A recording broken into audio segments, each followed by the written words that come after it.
couple of things we've done. In 2023, in the fall, we signed up a policy or established a policy for the town that said, hey, we're going to follow some of the state and other guidance to become carbon neutral or net zero by 2050. So we've got a little time ahead of us, but it's a pretty big process. So part of what we're here to do tonight is to kind of fulfill some of the first steps for that.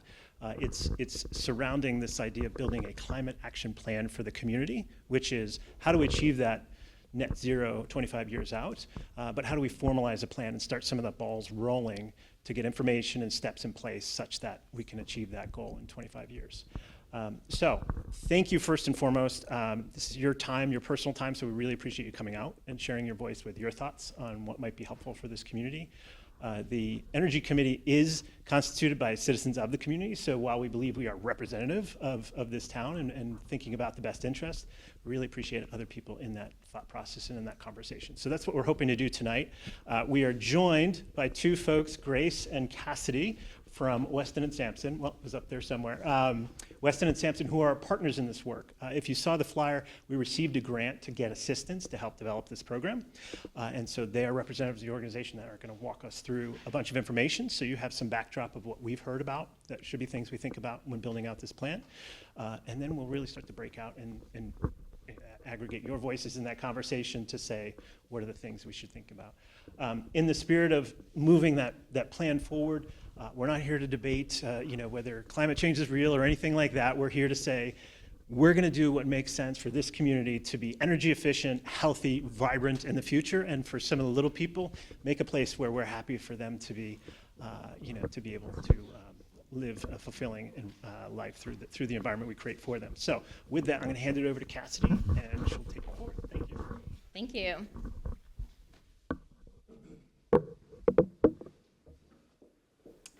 So this is we have the names up here of the rest of the Energy Committee, so we want to thank you all for being here. My name is Cassidy Yates, and this is Grace Rao. We'll be talking through all the things in process here for the Climate Action Plan and giving some context to these pieces as well. So first, we're going to just spell out a little bit about climate change, some Climate 101, just so that we're all understanding the terms that we'll be using tonight. We'll talk about our greenhouse gas emissions inventory, which was the first step that we completed in this project. And then we'll talk about climate action at the regional and state level and dive into some survey results that talk about barriers and opportunities as we're going forward. We'll follow the presentation with a group discussion, so we'll break into some small groups and talk about some of the things we saw in the survey and some of these topics that are going to be included in the plan. So we have a QR code here on screen, and they're also on the tables. So if you could take your cell phones out and scan that. We're going to do some live polling throughout this, so that way it's very interactive. You can contribute throughout the presentation, and we make sure nobody's falling asleep. So if you can't quite scan it, you can also type into a browser slido.com and use the code MILISCAP. So I'll give everyone just a minute. It'll also be on the next slide, so you'll be able to access it there too.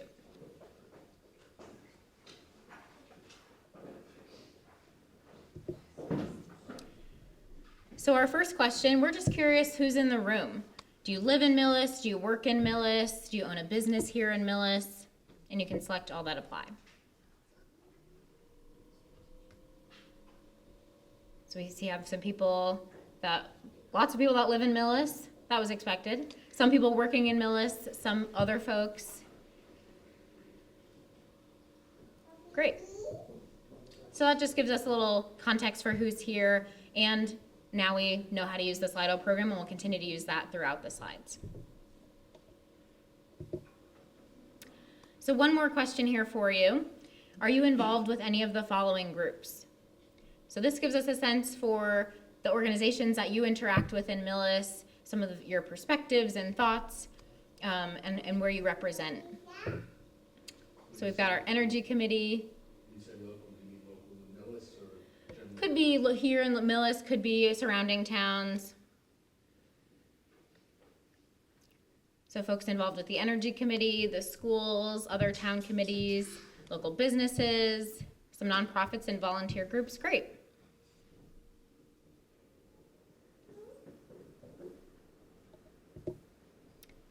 And I'll pass it off to Grace to give us some intro on climate change.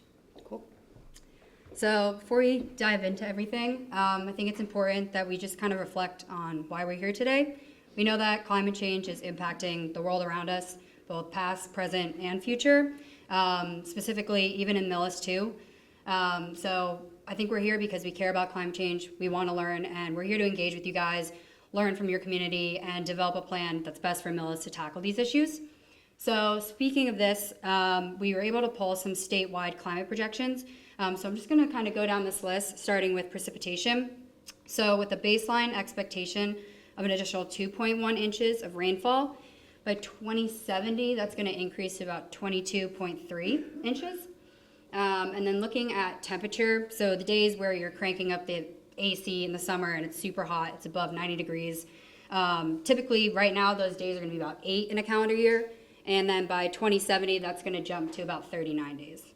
Now looking at the opposite, when it's super cold out, like the past winter we had, usually it's 120 days when it's below 32 degrees Fahrenheit.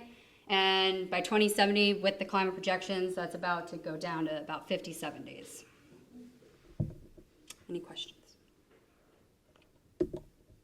So jumping into that and the climate projections, the next step is obviously taking action. So we developed a strategic roadmap for Millis to aid them in, really determining what are their impacts to climate change and looking at their greenhouse gas emissions.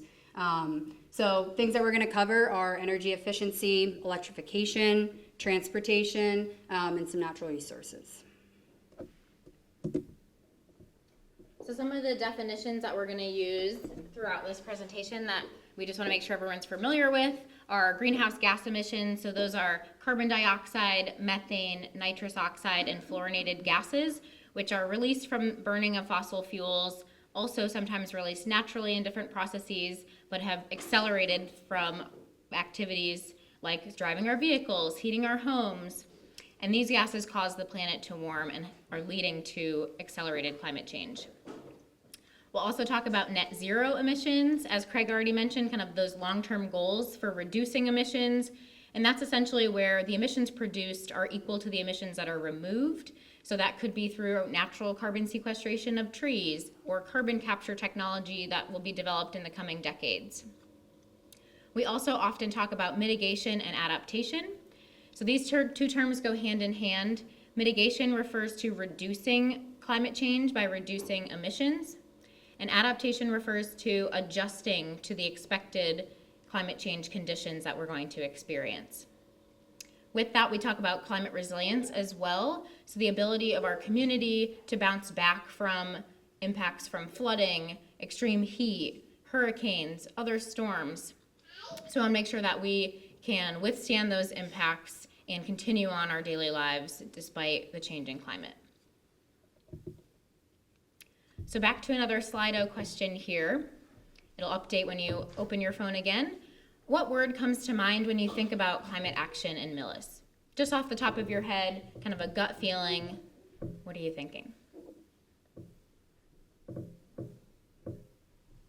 Important. Slow. Solar, sustainability, green, planning.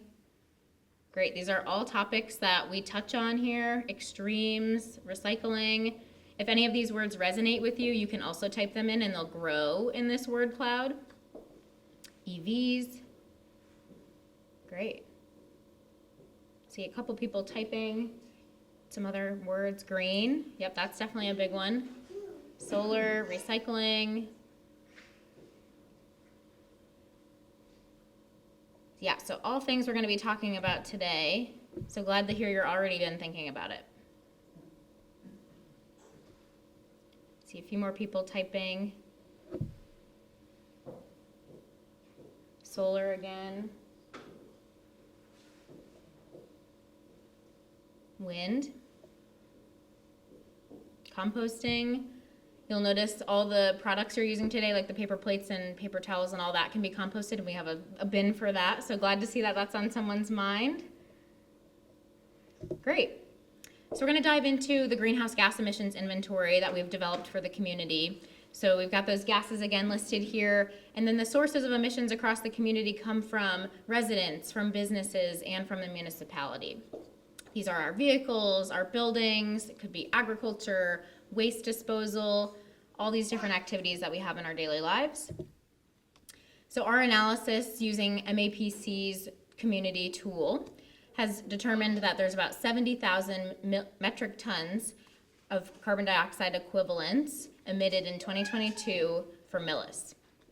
So this is an annual inventory that you do on a regular basis every few years or so. So we started with 2022, looking back a few years, so that way it's great to have a baseline and we can track progress over time. The types of emissions included here are stationary emissions, so those are associated with our energy and our buildings, waste emissions, and transportation. So if you think about this in terms of other things we're familiar with, like gallons of gasoline or acres of forest, we could equate this to about 16,000 gasoline vehicles driven for 1 year, or 70,000 acres of US forest would be needed to capture that much carbon, or 21 wind turbines running for 1 year. When we look at it by sector there, we break it down into transportation and stationary emissions being the two largest sectors, with stationary emissions just over half and transportation just under half, and 2% of the emissions associated with waste. Buildings specifically, when we look at residential, commercial, and municipal, we see the residential buildings make up 71% of emissions, and commercial buildings making up 26%, with our municipal buildings an additional 3% there. When we look at the fuel types, we see electricity in green, we see natural gas in dark blue, fuel oil in yellow, and a little bit of propane in the lighter blue, which is expected. We have both homes powered by natural gas and fuel oil. Those are two very common heating types, as well as some with electricity, but the electricity also covers kind of all electricity uses by those residential and commercial sectors. Looking at transportation, residential gasoline vehicles make up the majority, also as we expected. And then we have a small sliver for the municipal fleet vehicles, which we know will probably be something in the plan looking at how the town can lead by example in transitioning their vehicles, and then also ways that we can support commercial businesses and also electrifying their buildings or their vehicles, and switching to alternative transportations as well. With waste, that small sliver, that breaks down into 77% associated with wastewater treatment and 23% associated with solid waste. So we've collected data from the transfer station and from private haulers that report data to the town in order to come up with these calculations here, where we see this about 1,000 metric tons of carbon dioxide equivalent associated with waste. So I just want to pause there if there's any questions on kind of this background information when it comes to climate projections, greenhouse gas emissions data, and then we'll keep moving along. Hearing none, okay. I must be so good at presenting, no one's got questions. So when we think about net zero, here we want to really reduce those emissions over time by 2050 to reach those 2050 goals that are set out by the state and that Millis wants to align to. And at the statewide level, they have several goals along the way. So not only a net zero goal by 2050, but also goals for 2020, which have been met, goals for 2025, goals for 2030, and goals for 2040. So there's legislation at the state level that requires the state to work toward these goals, has put that policy in place. So really committing to it. And as part of that, we all, being here in Massachusetts, should be working toward that as well. So I just want to get some thoughts here on which of the state's clean energy and climate goals should Millis formally adopt or work toward and include in this plan. Should it be all interim and final goals, only looking to include kind of those later goals like 2040 and 2050, or only 2050? So seeing at a first pass, people saying, yes, let's hit them all. Great to see that. And that's really what the state was hoping. You know, we want to make sure that all the communities are doing their part in meeting these goals, because without it, they won't be able to achieve them. Some other efforts at the state level, they're doing plenty of planning for climate action, several plans including the Clean Energy and Climate Plans, the Massachusetts Decarbonization Plan, and more recently, there's been a Priority Climate Action Plan developed for the state. And these dive into specific actions in transportation, buildings, electricity generation, industry, agriculture, all the variety of sectors on the state's pathway for reducing emissions. At the regional level, MAPC has been leading a priority climate action plan, and we're now in the second phase of a comprehensive climate action plan that's been funded by the EPA. And in this first pass at the plan, it included 11 high priority actions focused on buildings, transportation, electricity, and waste. So it's not just Millis that's focusing on these efforts, it's across the state, it's across our region, and we can use that to build capacity in what we're working on and work with our neighbors. So we have Medfield, Sherburne, and Holliston also have climate action plans either completed or underway. So there's lots of this kind of work happening around us. But Millis does need their own plan because the challenges and opportunities here are different from other towns and other regions and across the state. So we're curious to hear from you all what you think the unique strengths are here in Millis when it comes to climate action.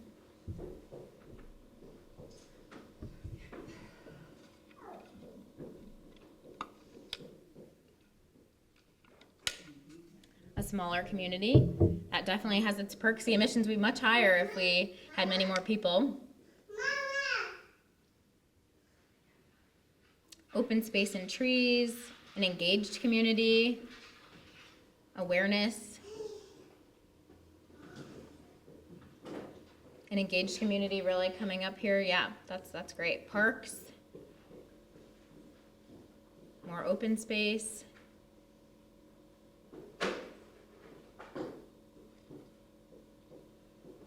See one more person typing. Last thoughts in. Willing leaders, involvement. Great, all things that will help bring this plan together and then continue to implement the recommendations that come out of this plan. That'll be really important, especially having such an engaged community. Now thinking on the opposite side, what are some of the weaknesses when it comes to climate action in Millis?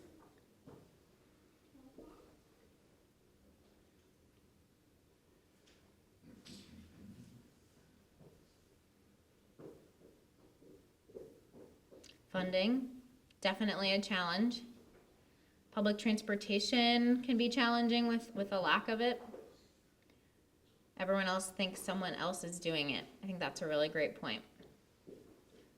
When it's such a grand challenge and such a large problem of climate change, it's easy to definitely push it off, not think about it. But we're here today talking about it, thinking about it, developing a plan to move forward.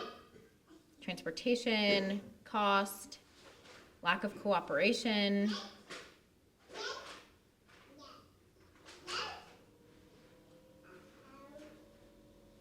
Difficult to get momentum.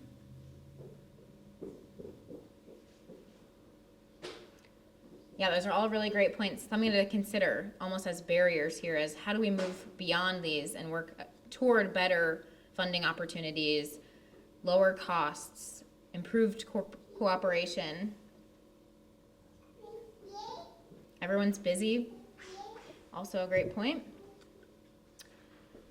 So next we're going to talk about the survey. So thank you to anyone here that has participated in the survey. We had 163 responses, so we were really great to see. It's really great to see that kind of support for the survey, get lots of data that we can use throughout the plan to inform the development, as well as kind of pull in data points as we're trying to talk to specific actions like EV charging or heat pump implementation. So 94% of the survey respondents are homeowners and 6% were renters, which is useful to understand because they have different constraints when it comes to the homes that they live in.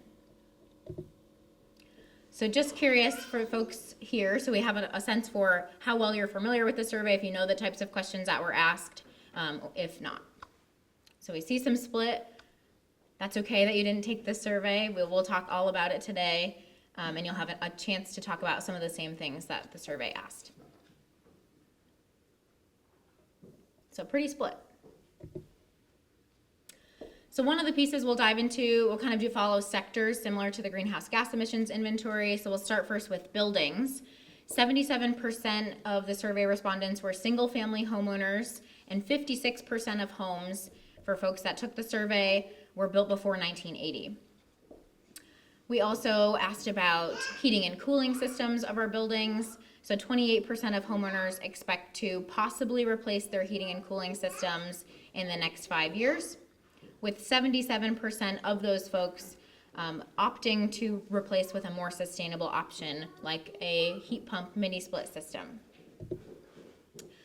So thinking about the homes that were built before 1980, those are ones we want to target for energy retrofits because we know that we can increase efficiency, especially in older homes.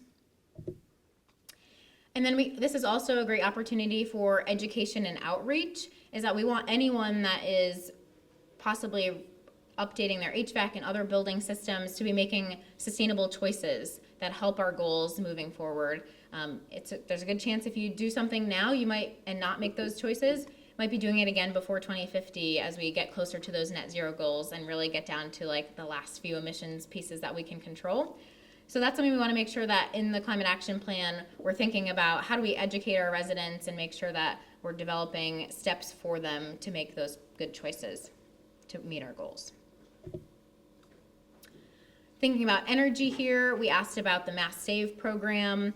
98% of survey respondents that were homeowners had heard of the Mass Save program, which is great to see that it was almost everyone that is a homeowner there. And 66% of them had used Mass Save. We asked about the types of energy efficiency upgrades folks had done in the last 5 years. We saw a whole slew, everything from energy audits and LED lighting swaps to extra insulation, new doors and windows, heating and cooling systems. So there's a pretty good spread of those. Similarly, we want to increase the amount of people that know about the Mass Save program, are using the Mass Save program, and doing these home energy retrofits. So that way we can lessen the energy burden as we electrify additional buildings and our systems across our society. Jumping into transportation and mobility, our survey asked about the vehicle types that folks own. 81% of the survey respondents drive a combustion engine vehicle, so gas or diesel. 12% have an electric vehicle, and 7% have a hybrid vehicle. We compared this with data that we grabbed from the Massachusetts Vehicle Census, which is a publicly available resource that the state has, which has data for every town on vehicle registration, vehicle type. And looking at that, our results from our survey and that data kind of don't quite line up. So we think that we're probably skewed in our survey here, that folks that are taking the survey are familiar with sustainability, opt to do those steps like purchasing an EV or a hybrid. Because in that data, we saw about 6% had an electric vehicle or a hybrid compared to about 19% in our survey. But we're still seeing that upward trend of EVs and hybrids. Similarly, we want to increase the numbers here for adopting those electric vehicles as we move toward 2050 and electrify our systems and electrify or green our grid so that the electricity that we're using is coming from renewable sources. We asked about charging locations for folks that do have plug-in hybrids and electric vehicles, because that is one thing that Millis can support residents in, is having those accessibility to charging stations. We found that most folks charge their vehicles at home. So for the 14 people that answered that question versus another 3 people primarily charge their vehicles elsewhere. Some of the barriers for home charging include cost, access to charging stations, other concerns, and environmental impacts. We also asked about walking and biking around Millis. We had majority here say that they do not bike or walk around Millis, but also a good chunk that say yes, sometimes they do. Some of those barriers for biking and walking include safety, so there's limited sidewalks and bike lanes, distance or lack of services nearby that they could bike or walk to, time and convenience, and age and ability.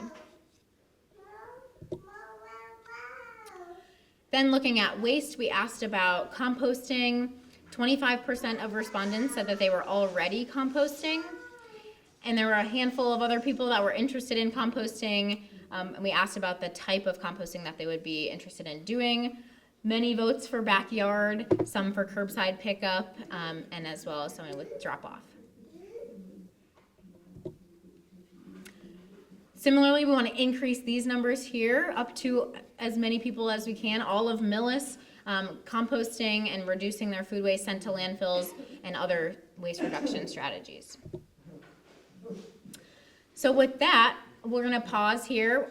If there's any questions, happy to talk through those, and then we'll break out into some small group discussions, probably 2 groups, and talk through a few things. We'll first start with getting to know the folks you're talking to, so your name, how long you've lived, worked, or visited Millis, and one of your favorite things about Millis, and then we'll jump into talking about the different sectors. We'll let the conversation kind of flow, and you can take it however you want. If you're passionate about one of these topics, if you have solar in your home and you want to talk about kind of the barriers you've experienced there or other opportunities you see in the community on these topics and others. There's many more that will be included in the plan, but this is just to get us started.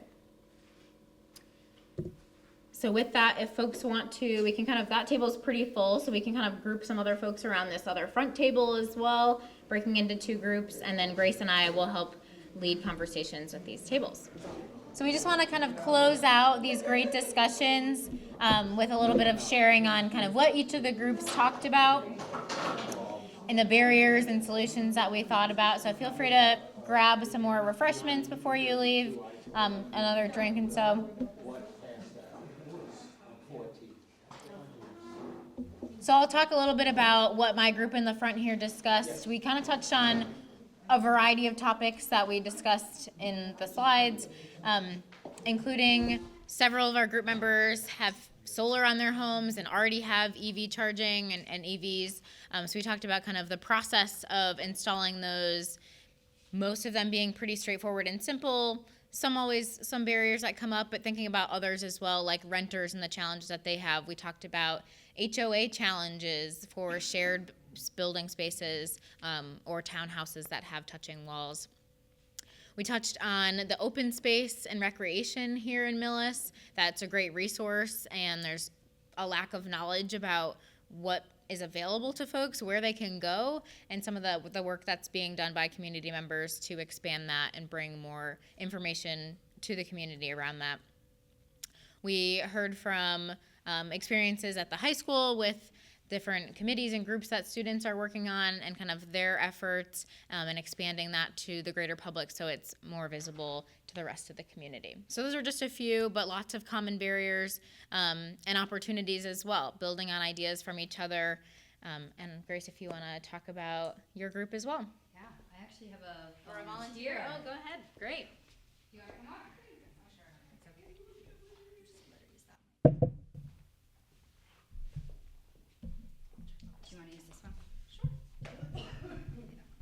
All right. Hi. In our group, we talked about a couple things, and I guess I should say I'm on the energy committee. I also live in town, about 2 seconds that way, and I teach at the high school.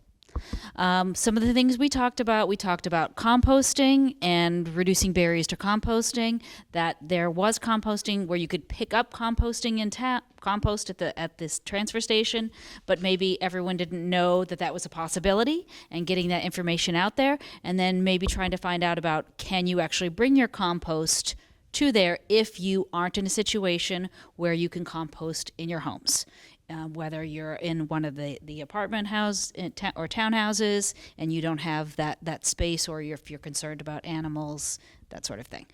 We also talked about barriers to solar. That was actually the first thing we talked about, and how we would like to see solar being made more available, or getting more information out there to different people, so that way they knew, this is how you go about doing this. These are some good resources that you have. Can we get someone asked about, they didn't want the solar panels on their house, but they would love the idea about doing like a pergola with solar panels. Is that a viable thing?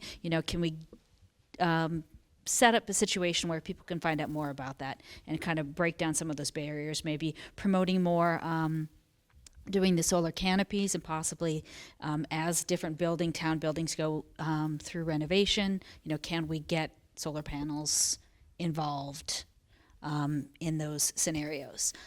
Some other things we talked about EV charging. That was another big one, about how we make it available, why it's available, and how we can keep those in good condition, and where you can find them around town, and that sort of thing.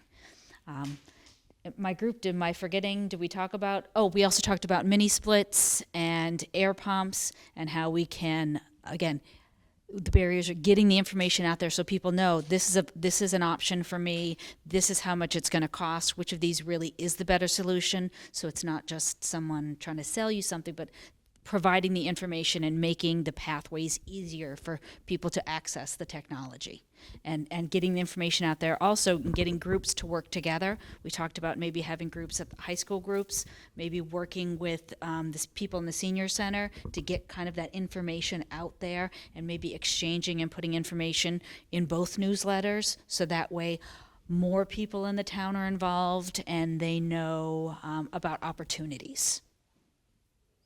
Anything else? Oh, we talked about planting trees and having, promoting ways we can recapture carbon naturally and through other, as technology becomes more readily available, can we get these things out there and bring them to our town to make them available to everyone? Great, thank you so much. Okay. Some of those, we also talked about some of those same themes too. A few additional, we talked about newsletters in our group as well. So definitely a thread of communication and education on all of these topics is something we'll definitely be including in the plan. So we thank you all for participating today and coming to join us, taking the time to be here. Please grab a slice of pizza or some salad on your way out, and have a great night. Thanks, guys.